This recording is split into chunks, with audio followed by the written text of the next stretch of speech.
So I know you've been into that kind of shit, like Alexander the Great. Yeah. And all the different Belisarius and all conquerors. these guys. Yeah. Pippin, Charlemagne, Clovis. Now, is this stuff that you just studied because you wanted to study conquerors? Did it just interest you? I wanted to study that mindset. You know, and I found out the greatest conquerors that ever lived were farmers. You know, farmers, sheep herders. Somebody that we weren't think that's important and stuff. And then as they became great through that, they gave birth to great children who were born with greatness, like Alexander the Great and stuff. Like Philip the Macedonian, that whole bloodline of Alexander, they were all kings, but they were all very small and insignificant.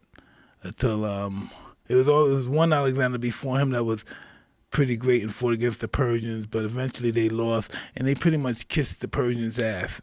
You know what I mean? The Persians put them in a position of power until Philip Macedonia came, who had the nickname a.k.a. Philip the Barbarian. And he wanted to go across there and enslave all the Persians and everybody after that, the world. And Alexander the Great, mother, who was a really interesting woman, I'm trying to say Albanian maybe, and they had a different kind of study and worship and stuff back then. So he got caught up in that. His family didn't like her for that, but she arranged for Alexander's father, I think, to be killed, for Alexander to have the power. Then her kids had the power, and she could lead through her kids while he was on campaigns, right? And when he was on these campaigns, now that his father was gone, he just conquered everything. But when he ran into the Afghanian people, he fell in love with them. He wanted to interbreed with them. He wanted to create a new race of Afghan. He just madly fell in love with them, and that's pretty much why his family, not his family, but the Greeks went mutiny on him, because they were jealous that they were giving big positions to the Persians. No, Afghanistan. He loved them. He even quote, Afghanistan is the most beautiful people in the world. God must have loved them more than anybody. He made them beautiful. He really fell in love with them. When did you start getting really into like conquerors? When did you start 15. really? You're 15? Yeah. What introduced you to it? I was at the table eating with Cuss, and a friend of mine named Craig Ward said a statement which he was wrong, but it sounds really good to make me investigate. He said Alexander the Great at his time was like 6'5", so at 6'5", 300 years before Christ, that was a giant, which was wrong. He was very small. The armor was too big for him. He was a really small guy. He wasn't big at all. And so just that alone, him saying that, got you interested Yeah, in I Alexander thought he was the a Great? monster. He was a massive guy, but then I found out he's just a small man, average guy. You know, he's not a monster at all, not a big man at all. But you got interested in the mindset of the conquerors. Yeah. Well, listen, this is what I want to know. Why would one person think that he could fucking own the whole world? One person. Why would he have that mind? Who would think like that? Right. Why would that's not a fucking person. That's just something when your egos just got so out of whack. Yeah. Where you just can't think rational. How do you think like that? And you're a nice person.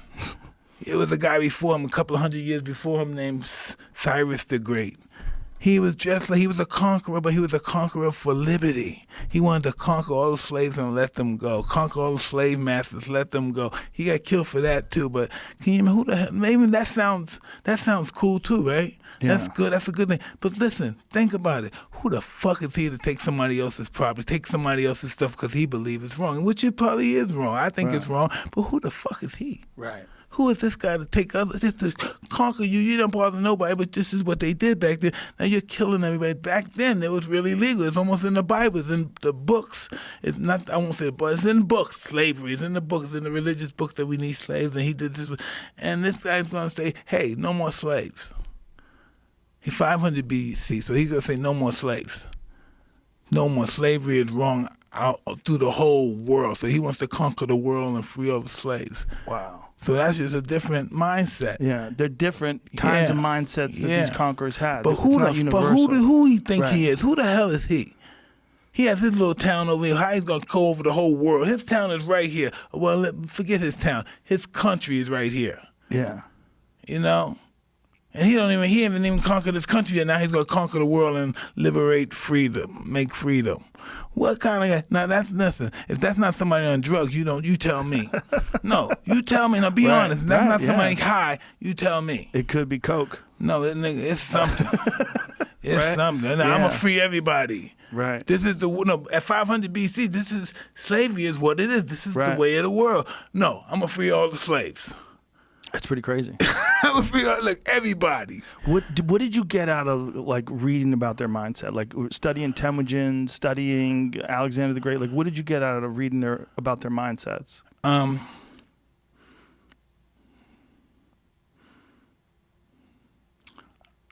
I found out that the greatest ones, the best, the most prolific ones were all mama's boys. Really? Yeah, afraid of their mother. Wow. Napoleon, Alexander. You know what I mean? Wow. Genghis Khan too? Yeah. Really? Yeah. What do you think that is? Huh? What do you think that's all about? Highly respect their mother. I think I think their mothers were the first, especially Alexander the Great. I think she was the first stage mother. I think there was some before her too.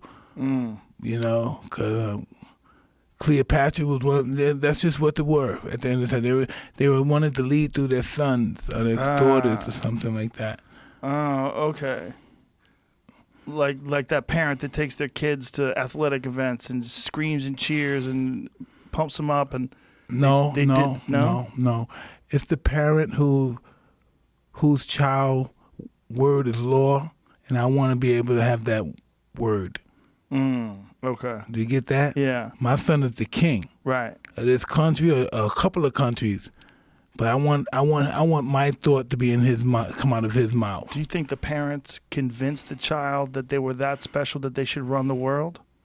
Some of them do, but as some kids get older, like Ivan the Great, Ivan the Terrible, they get older and then they realize these people weren't right towards me, and they start killing his sponsors or the people that were ripping step-parents and stuff. You know, some of the kings did it too, you know. So when you were studying this, when you were coming up as a boxer and you're studying all these conquerors, you were trying to understand their mindsets. Yeah. And you were trying to apply that to your own life? Pretty much, yeah. Did you get anything out of it? Yeah. Yeah? Yeah. What did you get? Like how did it apply to your own life? Well, at the end of the day, they all ask God for forgiveness. All of them. So when you're reading all these books about all these conquerors, when you're a young man and you're on your way to becoming the youngest ever heavyweight champion, and you're trying to take on the mindset of the conquerors, and you find out they all ask God for forgiveness. Yes. How did that affect you? That was pretty cool, because by that, I learned greatness was the willingness to die. By, doing research on these particular individuals. And that's what they were willing to do for greatness. And you you heard about Achilles and stuff. He what did he want? A short life of greatness than a long life of obscurity. Yeah. So he took the short life, and that's what Alexander did.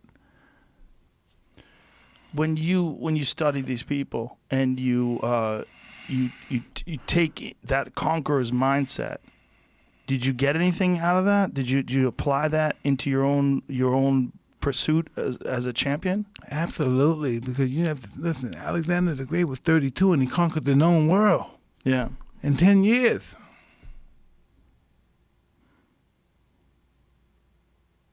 And so thinking about that as a young man. Absolutely.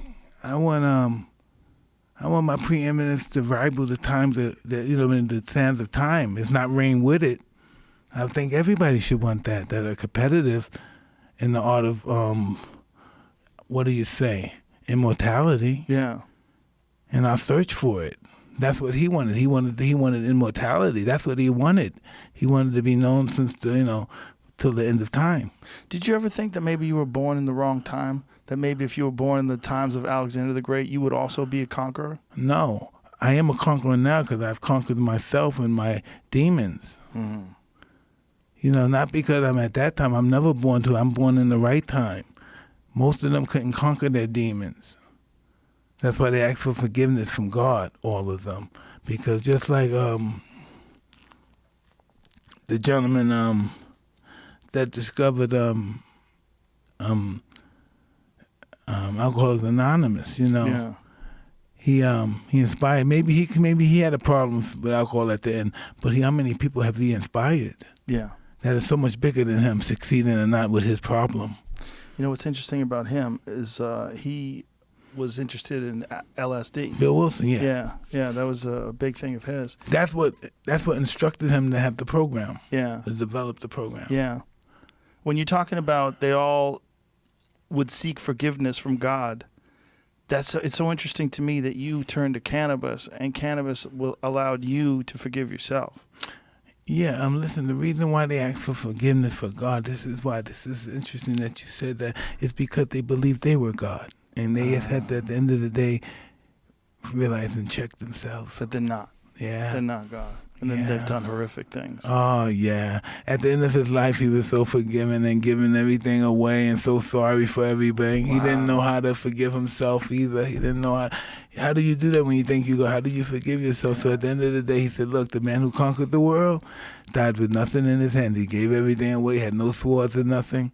Wow. He was so freaked out about dying, being the rich guy and stuff, and having so much property and having the world like he possessed, because he had the world. It's this gentleman that Eugenius, forgot the guy that they named Sloth after, the animal sloth. Mm-hmm. Eugenius, I don't know, but he was he's considered a homeless bum nowadays. Today he would be called a bum, a homeless guy, whatever.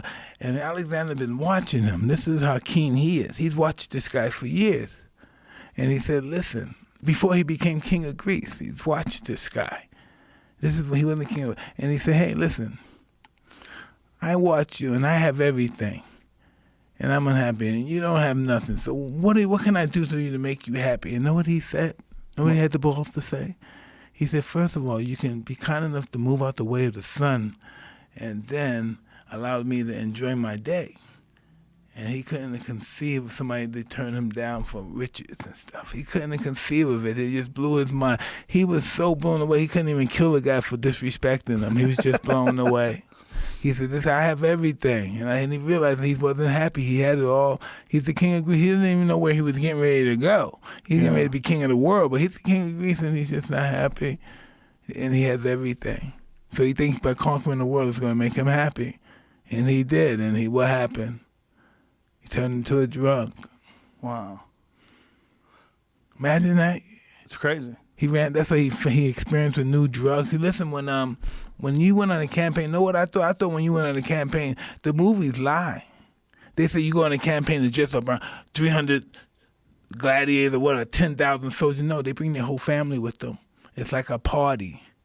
Their wives, their kids, everything. They got the surveyors are with them. House builders are with them.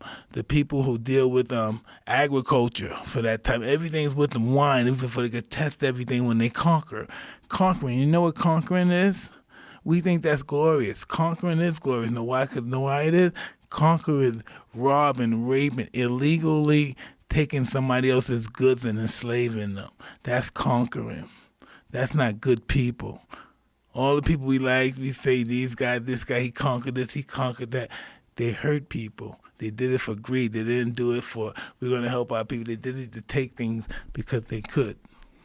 Now, when you were coming up as a fighter and you were reading all these things about Conquerors, you were fueling your mind in that way, and you were also studying a lot of fights. You studied all the old school champions. Yeah. Are you doing that now in this resurgence? Like, are you studying films? No, but I think I know everything about them already. I did the research on them when I was a kid, so I started I started going to the other level. Mm-hmm. So I go from the level of these guys that are fighters, the gladiators, all those guys. So I go from them to the generals, and from the generals to the gods.